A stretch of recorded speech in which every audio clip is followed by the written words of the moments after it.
حضرت موسیٰ علیہ السلام په بنی اسرائیلو کې پاسېدو تقریر یې کړ. ډېر بهترین تقریر یې وکړ، ډېر خشتا داسې تقریر یې وکړ چې د خلکو سترګو نه اوښکې وبهېدې، ړونه د خلکو ویرېدل. نو چې ښه تقریر بعضې وخت کې د انسان د خولې نه وځي نو په خلکو اثر وکړي. نو یو سړی مجلس کې پاسېد، وی د الله پیغمبره ستا نه بل ښه پوی شته، ستا نه پوی زیات شته؟ ځکه چې دا تا کم تقریر وکړه دا خو ډېره پویه ده، دا خو تاله خدای ډېر لوی علم در کړی دی او ډېره پویه ورکړې ده. بل څوک ستا نه زیات پوی شته؟ موسی علیه السلام ورته ویل نه، زه پوی یم. خبره ټیک وه. ولې ټیک وه؟ ځکه پیغمبر دی او پیغمبر په امت کې ډېر پوی وي. امت خو د پیغمبر شاګردانی او پیغمبر استاد دی. نو چې پیغمبر استاد شو امت یې شاګردان شو. مونږ ته چې څومره دین خولی دی مونږ ته چا خولی دی؟ حضور پاک. نو د صحابه د پیغمبر علیه السلام نه زیات پوی په صحابو کې بل څوک نه. ټیک ده خبره، شاګرد دی هغه استاد یوه. بل امت چې زده کړه کوي پیغمبر نه کوي، پیغمبر چې زده کړه کوي د چا نه کوي؟ الله نه کوي، د چا شاګرد دی. نو خبره ټیک ده، تاسو ما نه زده کړه کوئ، زه د خدای نه زده کړه کوم، تاسو زما شاګردان یې، زه ستاسو استاد یم. تاسو ته چې مسله پیښه شي ما نه به تپوس کوئ، کیدای شي ما سره جواب وي یا نه. خو که ما ته څه مسله پیښه شوه نو ما ته به اشکال نه پیښېږي، ما له به خدای فورا اطلاع رالیږي. نو خبره ټیک کړې وه. خو دا ټکي چې دا زه ښه پوهېږم که نه دا د خدای نه خوښه. رسول الله صلی الله علیه وسلم فرمایي دله پکار و چې دی ویلو چې الله ته پته ده. ظاهر کې خو تاسو ته زه دین ښیمه خو نور الله ته پته ده. دی و نه وي نو فورا جبریل علیه السلام وله راغی، وی یو سړی دی چې ستا نه زیات پوه دی، هغه سره یو علم شته او تا سره نشته. نو چې کم سړی مولی او دته پته ولګي چې پلانکي سره خو زما نه زیات یو علم دی، دی کوشش کوي چې اوس هغه پسې لاړ چې هغه ته زده کړي. یا پته ولګي چې پلانکي کتاب کې خو یو ناشنا مسله ده، دی به هغه کتاب په بیه لیکو هغه مسلې دپاره دا ستاسو پښتو کې تاسو پوهې دپاره ځان به پرې پوهې. خو زما نه پوه شته؟ او شته دی. کوم ځای دی الله؟ زه ورپسې ځم، مجمع البحرین کې دی چې کوم دی دوه دریابونه یو ځای کېږي. الله څنګه به معلوموم؟ نښه راته وښایه. ګوره اوس ټکي ټکي کې اوس الله ته محتاج دی، ټکي ټکي کې شته او شته دته پته نشته. کوم ځای به معلومومه؟ الله چې الله ته اوس وښایه. خو زه خدای ځان ته محتاج کوي، وی ځان سره به یو کب والي او چې کوم دی دا کب جمدی شو دقه ځای به دا ناست دی. یوشع ابن نون شاګرد و، هغه ته وی ځه چې ځو اشنا شاګرده ځو. او دا خو واقعي دا سړی ګورو چې د سره کم علم دی چې ما سره نشته. زامبیل کې نور خوراکم واچو او کب یې روید کړی کب یم پکې واچو او چې کومه لار ورته خدای خولی په هغې روان شو. قرآن حکیم کې د 15مې سپارې په آخر کې او د 14مې سپارې په اول کې الله پاک دا واقع ذکر کوي چې هلته ورسېدل یو ځای ته، نو هلته یې ډډه وواله، دواړو سرونه کېښودل، دریاب یو غاړه والته او چې ډډه یې وواله دواړه اوده شو. شاګرد یې مخکې پاسېد راویښ شو. نو شاګرد یې ستړی و نو تیلی یې کوله وکړه د هغې نه خوراک رالی. یوشع ابن نون چې تیلی یې کوله وکړه سنکرې نه خوراک رالم، هغه روید کړي کب په یو تیلی نه ټوپ کړی او دریاب ته وغورځېد. هغه موسی علیه السلام معجزه ده. الله طاقت قدرت لري چې دریاب ته څنګه ټوپ کړی او ورپرېوته. د دریاب اوبه لکه د تاخچې په شانتې دقسې شوې، سورنګ پکې جوړ شو، لکه د غټ پیپ په شانتې یو سورنګ چې جوړ شي. حالانکې د اوبو خاصیت دا دی چې اوبه یو بل سره جنګېږي، اوبه فاصله نه پرېږدي یو بل سره. لیکن دا معجزه شوه.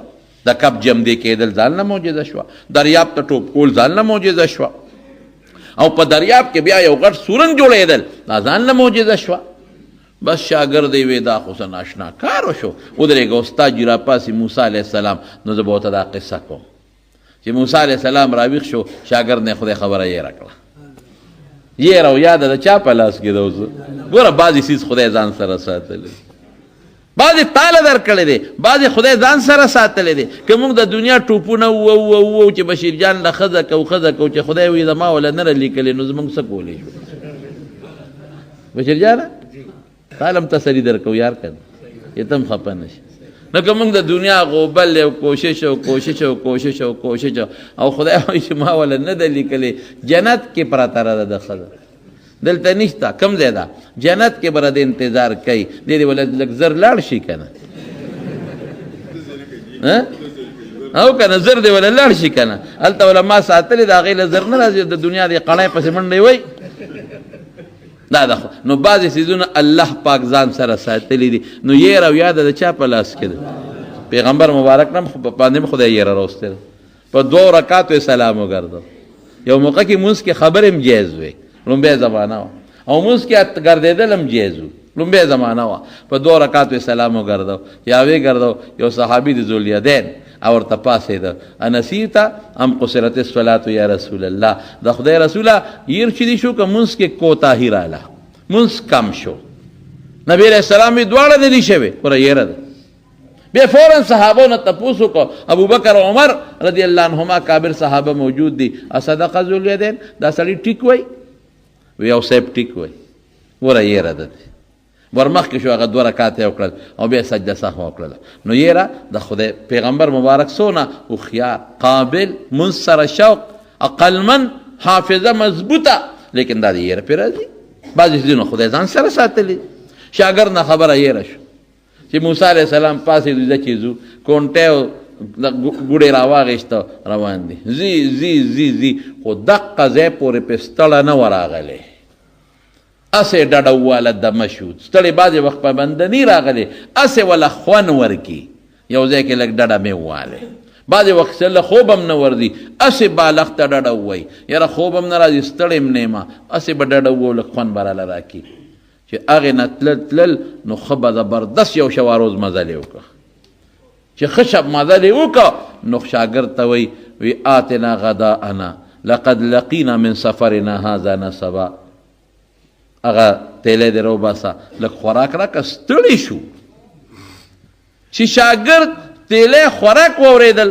اوهو استاد جي ما نه خو خبره یېره وه هغه مخکې چې تیږې ته هم ډډه والې وه هغه کب خو ټوپ کړه دریاب ته پرېوته وما انسانیه الا الشیطان ان اذکره شیطان نه خبره یېره کړه شیطان هم د دماغو کې پروتي انسان ته وسوسې اچي بعضې وخت کې دومره وسوسې واچي چې خیر خبره ته یېره شي بس موسی علیه السلام خو پوه شو غصناک خو ډېر زیات دی یو څوک سره سړی ذوالقندار ته رسوي خو دلته پوه دی چې دا کار زما د لاسه دی چې ما ځان ته ښه پوه ویلی دی نو دا شاګرد هم چې کړېږي ما د لاسه اوس کړېږي ذلک ما کنا نبغي فرتد علی آثارهما قصصا وی او مقه ځای دی زه چې ځو زمونږ مقصود و مقه ځای دی چې سنګ تلي اولټ واپس اباوټن واپس را روان شو چې واپس سنګ رالله نو هغه علما پکې لږ اختلاف لري خو یو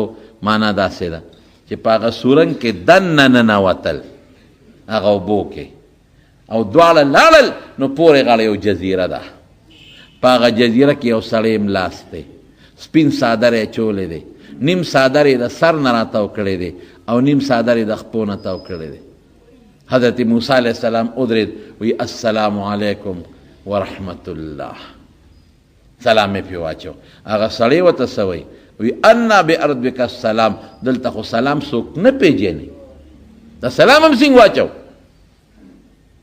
بعضې خلک دغه حضرت خضر دی بعضې وی موسی علیه السلام سره علم غیب و هغه سره نشته هغه سره علم غیب و موسی علیه السلام سره نشته دا دروغ خبره ده علم غیب د چا خاصیت دی په پټو غیب رازونو الله خبر دا بل چا نه ورکوي که ده سره علم غیب وی نو د موسی علیه السلام نه تپوس ولې کوي چې دلته خو سلام نشته تا ولې سلام واچو ولې دې تپوس کوي موسی علیه السلام نه تپوس وکړه دلته خو سلام نشته تا څنګه سلام واچو ته سلام نه څه خبرې دې علاقه کې خو په دې آدابو څوک نه پوهېږي او ورته وایي انا موسی زه موسی یم ګوره بیا نه پېژني که علم غیب و نو بیا خو به پېژندلی و که نه بیا نه پېژني موسی بني اسرائیل د بني اسرائیلو موسی ورته تپوس ته کوي یو سړی چې بل نه تپوس کوي په څه بنیاد تپوس کوي چې پته ورته نه لګي که د غیب و علم وی ولې دې تپوس کوي موسی د بني اسرائیلو موسی وی او د بني اسرائیلو موسی ما څه له راغلی ورته تپوسونه ته کوي څه پسې راغلی یاره تا سره څه علم دی هغه د نه زده کول غواړم تا سره څه علم دی هغه د نه زده کول غواړم او ورته څه وایي ګوره اوس بعضې سادهګان وایي د سره د غیب علم و موسی علیه السلام سره نو دا غلطه خبره ده او ورته څه وایي وی موسی ما له الله یو علم را کړی دی تا له نه یې در کړی او ته پې نه پوهېږې په هغې ته نه پوهېږې او تا سره یو علم دی چې ما سره نشته په هغې زه نه پوهېږم یو علم خدای تا له در کړی دی ما سره نشته لا اعلمه په هغې زه نه پوهېږم یو علم ما سره دی هغې باندې ته نه پوهېږې ګوره پته ولګېده که نه که هغه حضرت خضر سره د غیب علم وي نو دا ورته بیا ولې وایي چې تا سره یو علم دی لا اعلمه زه پرې نه پوهېږم زه نه پوهېږم دا خدای هغه له یو خاص علم ورکړی و حضرت خضر له چې هغه علم خدای حضرت موسی علیه السلام له نو ورکړی دا کم علم دی دا د امور تکوینیه علم دی دې سره د شریعت او تعلق هم نشته نه په دغه علم انسان مکلف دی هغه څه علم دا چې یو شی به لرې و د ده به نږدې ښکارېده او که یو شی به په زمانه کې لرې و 20 کاله پس به کېده ده ته به خدای پاک مخکې وښو ټول نه بعضې که یو شی به په فاصله کې لرې و مکان کې فاصله کې ده ته به نږدې ښکاره شو او که یو شی به په زمانه کې لرې و کال پس 10 کاله پس به ښکاره کېده ده ته به خدای مخکې وښو ټول نه بعضې دا ولا خدای یو علم ورکړی او دا علم د حضرت موسی علیه السلام سره نو دا د غیب نی دا یو علم د امور تکوینیه علم دی یو پویه ده او خدای پاک یو انسان له ورکړې ده دا چاته له تجربې نه پته لګي ډېرو خلکو تجربې نه پته لګېږي او چاته نه لګېږي لکه مثلا یو بم دی یو ځای کې پروت دی زه پې تېرېږم را تېرېږم ما ته یو اوسپنه ښکاري خو چې کم سړی د هغې ماهري هغه ته پته لګي چې نه ګورې دا بم دی ګورې دا یو 15 ګنټې پس الوزي داسې ده که نه ده نو دا بعض انسان ته تجربې نه پته لګي بعض انسان ته الله بله پویه ورکړي د هغې نه ورته پته لګي ګوره دې څیزونو د شریعت سره ورسره تعلق نشته موسی علیه السلام ورته وایي نه بس ما ته بخی وایي هغې ته صبر هم نشي کولی وایي کوم به دا چیز روان شو اوس حضرت یوشع ابن نون یا واپس کړی دی چې ته ځه اوس او یا کیدی شي ورسره روان دي خو شاګرد بیا څوک نه یادوي د دریاب په غاړه روان شو یو کشته را روانه وه کشته والا چې حضرت خضر وپېژند هغې ته خو پته وه چې دا یو نیک انسان دی او بزرګ دی د هغه ناشنا څیزونه به یې لیدل هغه زر راله او کشته یې ورته خوا کې ودروده کم خوا ځای مولانا صاحب پلانکي ځای ته ځو دا راوخېږي او بې پیسو یا بېکاری بوتلل د دې نیکانو عالمانو خلک قدر کوي خو زم په پلانکوچ یا په سوزکي کې اکثر پیسې ترې وانخلي زه چې ځو خیراتې رې بوځم دواړه وختل چې کشتۍ د دریاب میاسته شوه حضرت خضر علیه السلام یو تبرګې راواغېسته او چې ډز یې ورکړ نو د کشتۍ نه یو غټه دړه جدا کړه موسی علیه السلام ورته وایي دا دې څوک کړل اخرقتها لتغرق اهلها لقد جئت شیئا امرا دا تخته وباسې خلک غرق کړې د خدای بنده اوس به اوبه راننوځي موږ به هم غرق شو او دا ټول خلک او څه وایي خیراتي راوچت کړو مفتو کې راوچت کړو خیره سره وکړل نو عمدت الی سفینتهم نو تا ول کشتۍ غرقې تا سره څوک خو کې تو سره بد کې او خلک هم غرقې چې دی ووایي نو حضرت خضر ورته وایي ما درته نه وایي چې ما سره سب کار نشي کولی نه ویلی بس موسی علیه السلام پوه شو وایي ښه ښځه به زه ټیک شوه بیا به دویم سوال نه کوم بیا به نه کوم چې د کشتۍ نه او موسی علیه السلام زر تخته واپس په هغه ځای کې کېښوده او څادر او ټوکړې راغېښتې چې پکې په زور ورکمه او دا غاړو ته ولګوم چې ښه په زور باندې پرس ورشي اوبه را دننه نشي حضرت خضر هغه تختم ته یې خوا غورځول او څادر یې مخ وکړ دا خوا کړه اوبه ولې راځي یاره واقعي اوبه نه راتلې او خلکو هم غږ نه کو هغوی ته خو یو لوی ولی الله د زمانې ښکارېده او علما لیکي اختلاف په دې کې شته چې حضرت خضر پیغمبر دی که د خدای ولی دی، خو محققین علما لیکي چې دا پیغمبرو، هر پیغمبر د خدای ولی د پیغمبرو. ځکه وروسته په خپله وایي وما فعلت وانا امري، دا مې په خپل اختیار نه دی کړی. او قرآن حکیم کې الله تعالی فرمایي وعلمناه من لدنا علما، یو خاص علم مې ولا ورکړی دی. او الته ماشوم وجني، نو ماشوم په الهام څوک نه وجني، الهام څه حجت نه لري، د خدای په امر به وجني. نو علما لیکي راجح هم دا ده، محققین هم لیکي چې دا پیغمبرو چې کشته نه کوس یو ماشوم لوبې کولې، حضرت خضر ورغی او ماشوم یې د سر نه رونیو په دواړو لاسونو کې او زور یې ورکړ چې کلپ شو، سر یې ورته مات کړ. پیغمبر له خدای طاقت ورکړي، خړې لوی طاقت چې سر یې مات کړ. موسی علیه السلام ورټوپ کړ، دا دې څه وکړل؟ اقتلت نفسا زکیة بغیر نفس لقد جئت شیئا نکرا. دا خو دې ډېر خطرناک کار وکړو، ماشوم دې بې ګناه مړ کړه، د خدای بنده داسې کې. ګوره ما تا ته نه وي چې ما سره صبر نشي کولی. یاره بس وي داسې کار دی، یو ځل مې پرېږده، نو که په درېیم ځل مې ووې نو بیا څه خپله خوښه ده. اوس موسی علیه السلام چې ورسره واده وکړه، بیا ولې په اعتراض کوي؟ د شریعت قانون دا دی چې د پیغمبر په مخ کې څوک داسې کار کوي چې ظاهر کې هغه انسان ته ګناه ښکاري، نو پیغمبر به پې خامخا اعتراض کوي چې دا مه کوه. او که اعتراض یې پې ونه کړه، دې ته زموږ په کتابونو کې تقریر وایي، دا بیا د جواز دلیل ګرځي. که دې ځای کې موسی علیه السلام اعتراض نه وی کړی، نو دا به یو مسله وه، تا به د خدای قرآن کې ګوره راغلی دي پردی کشتی ماتوه، د پردي سوزکي نم شیشه وباسه، د پردي موټر نم شیشه وباسه. ولې؟ د کالته یو کس کار کړی دی، موسی علیه السلام پې چپ پاتې شوی دی، هغه پې انکار نه دی کړی، او قرآن خبره ذکر کړې ده، به دا د شریعت حکم دی کړ. زم نه هلته پې موسی علیه السلام اعتراض کړی دی، او هغه ولې ستا کې چل دی، وروستو را روانه ده خبره. نو پیغمبر مخکې چې څوک وجل کوي او پیغمبر پې چپ پاتې شو، دا خو د دې خبرې دلیل دی چې دا خبره جایز ده، یعنې پیغمبر په ناجایزو چپ نشي پاتې کېدی. اوس په لاره تلل انطاکیه او ښار د هغې په خوا ورتېر شو. هلکه موږ مسافر یو، خدای مو بخښه ډوډۍ راوړی. هغه د جهان شوم پړقو، هغې ځای مړه موږ ځان له د لوګي مړه شو، تاسو له موږ نه ډوډۍ غواړئ. بعضې شومانې ډوډۍ ورنه کړه چې په لاره تلل، یو دیوال پکې کوږ دی او قریب و چې را پروتې وی. حضرت موسی علیه السلام ودرېده او دیوال ته لاس اړم کو، نیغې که یو لاس سره مخامخ برابر که. موسی علیه السلام ورته دا دې څه چل وکړه؟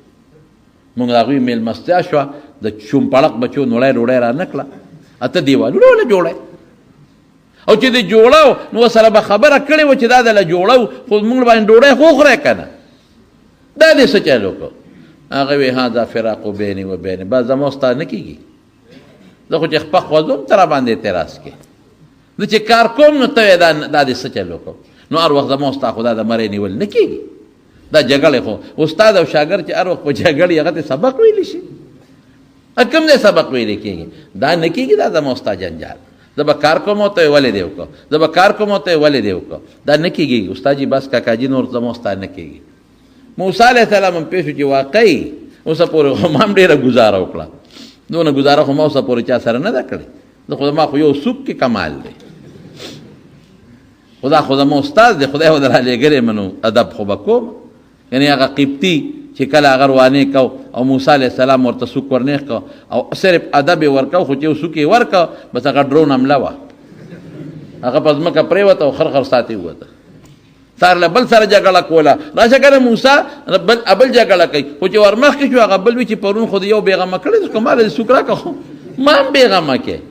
ای موسی دا څه کې؟ دا نه جو زورور او بدماش جوړی، دا څه کې؟ عیاذا بالله. نو موسی علیه السلام د پیغمبر د 4,000 ځوانانو برابر طاقت دی، د عامو انسانانو ځوانانو بوډاګانو نه، د 4,000 ځوانانو طاقت خدای پیغمبر له ورکړ. ورته یې ویې ودرېږه زه ته اوس خبرې وکړم چې کومې کارونه مې وکړل تا ته ناشنا ښکاره شو. وایي دا کښتۍ دا د 10 مسکینانو وه، 15 روغ او 15 شلیان، دقه یو کښتۍ ده. او په هغې مزدوري کوي. مخکې یو ظالم بادشاه اعلان کړی دی چې زما کشتو ته ضرورت دی او چې کمې روغې کشتۍ دي به حق سرکار ضبط نیسئ ضبط کوئ. دا کشتۍ په هغه بادشاه ور روانه ده، خلاصېدی خو ترې نه شي. نو چې ورشي دا خو روغه کشتۍ ده نو ضبط به یې کیتې، دا خواران به څه کوي.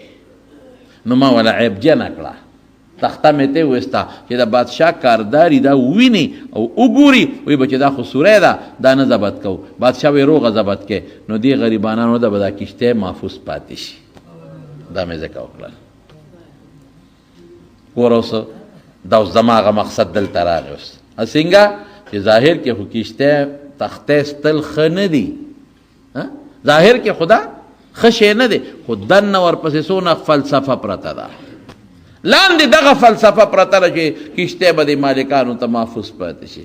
ظاهر کې خو کشتۍ دی ولا خرابه کړه. یو تختې ستل ښه دي خو چې ټولې ورته بچ شي، یو تختې ستل ښه دي خو غونډه کشتۍ به ورته بچ شي. دقسې ظاهر کې به موږ ته یو کار ښه نه ښکاري. اوهو زوی ناجوړه شو، اوهو لور ناجوړه شو، اوهو دا مصیبت وشو، اوهو پیسې روکې شوې، اوهو زوی مړ شو. خو دننه به هغې کې ستا د خیر یو غټه فلسفه پرته یو زه ورته پرې نه یو خبر. دلته به څه وایو؟ رضا بالقدر. خدایه بس چې ته په څه راضي زه پرې خوشحاله یم. دله د خپله قصه وکړم.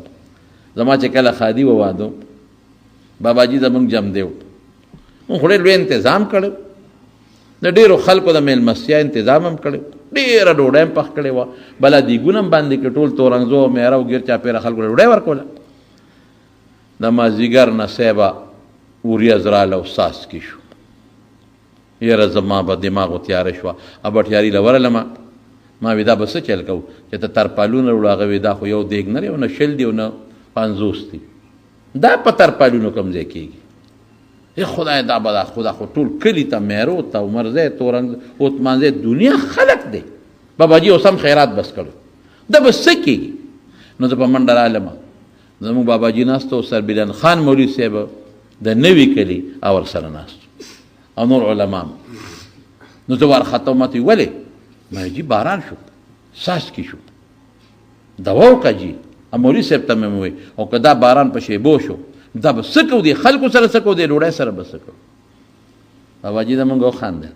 ما ته وی بچې الله پې خوشحاله چې دا باران کوي، خو الله پې خوشحاله دی که خفه؟ نه مې خدای خو چې کوم کار کوي خو الله په خپل کار خوشحاله وي. چې خدای پې خوشحاله دی موږ هم پې خوشحاله یو. دا هغه رضا بالقدر.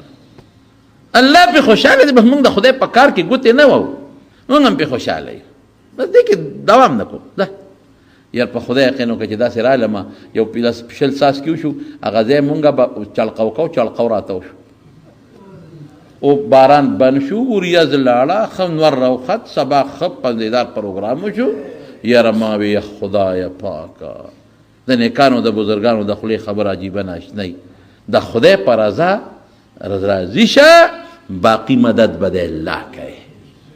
او که ته وایې نه خدای زه دې لیدې یم هغه بل خو مونځ نه کوي او زه خو کوم او زه دې راوپرځولم او زه دې ناجوړه کړم او زما بچي دې مړ کړه، ما څه چل کړی دی خدایه. نو په دې والله که ورسره وکړی شي خدای سره نه شي کولی. مه خفه کوه الله چې کوم کار د الله په لاس کې دی په هغې راضي شه. راضي تکن اغنى الناس، زړه به دې خدای مستغني کړي او ته په خپل هم صبر شوي، صبر دې په خپل هم ځان له پیدا کړه. وروسته فلسفه ده، ما ته یو شی ښه نه ښکاري، الله ته به ښه ښکاري. الله به زما خیر لټوي، دې کې به زما خیر وي. دې کشتۍ والا خیر یې ولټو چې تختې ته وله جدا کړله. ظاهر کې شر و، بادشاه نه بچ شو. چې په بادشاه کشتۍ ورله، پولیس والا ولاړو، دې خو راوله کشتۍ والا یو به کتل چې کومه روغه وه دا به حق سرکار ضبط ځې کوزېږې، چې کومه ناجوړه وه نقصاني وه ځې چې دی وکته نه خو جي تخته وتې ده هدا دا خو نقصاني ده ځې کوې ځان نه مزدوري. هلک مې ولې مړ د خدای په علم کې دا ماشوم کافر و چې دی کله لوی شي دی به کافر او د مور او د پلار به د ګمراهۍ غټه ذریعه مور پلار به هم کافران کوي ځان سره. نو ما ته الله حکم وکړو مړ که دا ماشوم مړ مې که او ظاهر کې د ماشوم وجل ښه دي که بده؟ مور پلار به څونه جړا کړي او بیا علما لیکي چې د دغه ماشوم په عوض کې الله پاک دې مور او پلار یو جینۍ ورکړه. اوس بیا عقل دلته کار نه کوي. ښه زوی لو واغېشته او جینۍ په جینۍ خو چې د چا پیدا شي خو مخې تک تور شي خپئ. د مارونو قسم دی د مور او پلار لپاره په دې زمانه کې لور د زوی نه ډېره بختوره ده. ټیک ته په زوی نه سب راغی، زوی وارث شو، دا خدای کار دی، خو لور بختور شی دی. ډوډۍ پردی خوري دوا خپل مور او پلار ته کوي. او ډېر زامنه مو لیدل چې پلار او مورې بوډاګان شي، د هغې پلار بوډا مور او بوډا پلار خدمت بیا هغه واده کړي لور کوي او دا خپل بچی نه کوي. دا هم ډېر ولیدل. او واده کړي لور چې په کور ناسته لور د هغه د پلار خدمت کوي، په کور ناسته لور هغه خدمت کوي او پسې دواګانې کوي او پسې خیراتونه کوي. او هغه زامن چې هغه مال یې ورته پاتې دی هسې د خلکو د شرم نه کوي به خو لور نعمت دی د پلار او مور دپاره. لور رحمت دی، لور خدای ورکړه. خیر ظاهر کې عرف کې خو واقعي د سړي کې راځي چې دا د ما لور شوه. علما لیکي د هغې لور په اولاد کې رب العالمین او یا پیغمبران پیدا کړل. اوس هغه زوی خو که د وجلی خو ور الله ښه پوهېږي. عسى ان تکرهوا، تا ته به یو شی بد ښکاري لیکن به خیر وي. اجعل الله فيه خیرا کثیرا، الله پکې خیر اچوي، لوی خیر. دیوال مې ولې نیخ که؟ ځکه مې نیخ که چې دا د دوو یتیمانانو دیوالو او پلار یې مړ دی او دې لاندې خزانه پرته ده. که دا پرېوتې وې تربورانو یې خزانه راغېسته په خپل منځ کې تقسیموله. ما ته الله وې نیخ کوله، ما فعلته عن امري، الله وې نیغې کا. نو ما ته الله حکم وکړه چې نیغې کا چې دا کله بالغان شي بیا به وله خدای راوغورځوي خپله خزانه به راوباسي. په دې وجه مې کړي. دا الله حکم وکړه پیغمبر ته، ما فعلته عن امري، ما نه دي کړی، ما ته الله دا حکم دا وکړه. ورنو دا د غیب علم نه دی ښه. ولې حضور پاک څه وایي؟ اوهو وددت ان موسی لو صبر، یاره که موسی علیه السلام صبر کړی وي نو موږ ته به ډېرې خبرې معلومې شوې وي. ګوره پیغمبر ته هم د دې علم نشته، رسول الله مبارک ته هغه ته هم نشته. هم تمنا کوي، امید لري چې که د صبر کړی وي نو موږ ته به ډېرې خبرې معلومې شوې. خو د ما د خبرې مقصد څه دی؟ هغه دا چې یو الله دلې یو فیصله وکړي نو په هغې راضي شه. او که تا ته شر ښکاري اوهو دا خو نه شو، زوی بیمار شو، زوی مړ شو، مال لاړ، خزانه روکه شوه، ناجوړه شم، پلار ناجوړه شو، زه خو مونځ کوم، دا تکلیف ولې ورسېد، دا مصیبت ولې ورسېده، نو دا ظاهر کې تا ته مصیبت ښکاري خو دننه پکې ډېر لوی خیر پروت دی. خیر نه ته نه خبر، تا ته د هغه خیر پته نه لګي. بس چې خدای دې لکه ما فیصله کړې ده په هغې راضي شه. ورده بما قسم الله لک، خدای چې کوم شی تقسیم کړی دی بس په هغې راضي شه. الله بس چې تا راک هغه ظاهري خو انسان له صدمه خامخا راځي، لیکن پړه کې به څه وی الله بس چې ته پې خوشحاله زه خوشحاله. رضا بالقدر، په تقدیر رضا. خدای بس تا زما د زوی له لږ جون لیکلی و که نه، هېڅ خبره نشته. خدای تا به زما د ښځې لږ جون لیکلی و که نه، بس ټیک ته هغه مړه شو، زه به مرم که نه. ته خو چې د مرګ نه خو مونږ خو د مرګ مری د ژوند مری نه دی راوړی. او خدایا به ټیک ته ده په دا لږه ډوډۍ به ګزاره کوم که نه، ها د دنیا لږ ژوند دې تېر به شي. د مارونو اصل بنیاد یو بل شی دی. دا دنیا مونږ په دې وجود کې دونه را دننه کړې ده چې اوس جدا کېږي مونږ ورپسې خفه کېږو. حالانکه دنیا د فایدې شی دی خو په دې زړه کې به نه را دننه کې، باروبار به ساتي. چې باروبار دی وساتله بیا څه نشته. یو مثال تاسو در کوم، دا کشتی ده نه، کشتی بغیر د اوبو نه چلیږي نه. بې د اوبو نه کشتی که څوک کشتی د اوبو نه بار راوباسي نو کوم ځای چلیږي؟ او که په اوبو کې دن نه نو دا سمه ده، خو چې بار دې راوویسته او د انورونو والا ټک ټک اوبه چوي ختمه به شي. د اوبو کې خوشحالي کشتی، ژوند دی د اوبو سره دی، بار خرابېږي، د اوبو نه بغیر یې ګزاره نه کېږي. خو د اوبه به باروبار وي نو والا به پکې دا وي. او که د اوبه پکې دن نه رالی وایه که نه، کشتی به غرقېږي که به نه غرقېږي. نو دغه اوبو نه بغیر د کشتی ګزاره نه کېږي، لازماً به اوبو کې وي، خو د اوبه به باروبار وي. او که دن نه رالی د کشتی تبی. دقه رنګې د دنیا د دې مال دولت بچو نه بغیر زمونږ ګزاره نه کېږي، خو دا به باروبار ساتو. که دا هم د وجود ته رادن نه کړل تبی ده. کب نه دی، کب دا په اوبو کې دن نه دی، بغیر د اوبو نه ګزاره کېږي. زمونږ یو مولوي صاحب دی، دا کب چې سړی وخوري نو بیا مو بس کی چې کب دی خوړه که نه نو اوبه به سکې. نو زمونږ یو مولوي صاحب دی، هغوی د دې کب په ژوند هم بې د اوبو نه ګزاره نه کېږي او په مرګ هم بې د اوبو نه نه کېږي. دی چې همدې دی هم د اوبو نه بغیر یې ګزاره نه کېږي، او چې مړ شو نو هم یې بغیر د اوبو نه ګزاره نه کېږي. هلته واوره به ورته ایږدي، هلته به ورته واوره ایږدي، او چې دې وخوړه نو سکاو به سکه ژوند او مرګ کې اوبه غواړي. لیکن تاسو د کبانو والا نه تپوس وکړئ، د دې کب چې یو ساس کې اوبه هم تېرې شوې دي مري، دی به اوبه نه تېروي بلکل. ما یو ځای کې یو ځای ته تللی وم، نو هلته کې ما ته چا وی چې دلته په دې یو سړي و یو دوست و، هغه د کبانو فارم جوړ کړی. کبان یې ټول مړه شو. چې کبان یې مړه شو، هغه په یو ګاونډي باندې دعوه وکړو دا تا ورته دارو اچولي دي. ما ته چا وی صلح وکړه، ګنې خبره دښمنۍ ته رسي ټوپکې راوباسي. خیر هغه چې ما تر څو رابطه وکړه بیا بل چا ولا روغه کړې وه، نو زه تعزیت لاسې ورغلم، روغه بدله وکړو، دا شکر دی روغه خو شوه. دا څه چلو یاره ما ته وی چې مونږ خو دا ګمان وکړه چې دا دارو چا چولی دي، وایي وروسته پته ولګي چې دارو نو په څه مړه شو دا کبانه. لکه وی دا په دغه شپه ګلی شوې وه. نو مې ګلی وواله، وی نه دا خو د کبانو ماهرین هم بیا راوغوښتل. هغې وی چې دا کب کله ګلی وشي دا کب پې ګمان کوي چې دا څه ښه شی دی، نو خوله وازه کې ویښ خوري، نو چې دا کب ګېډې ته اوبه لاړې دی مړ شو. خدایا په ژوند او مرګ پې بغیر دا اوبو نه ګزاره نه کېږي، خو که خېټې ته اوبه لاړې تباه.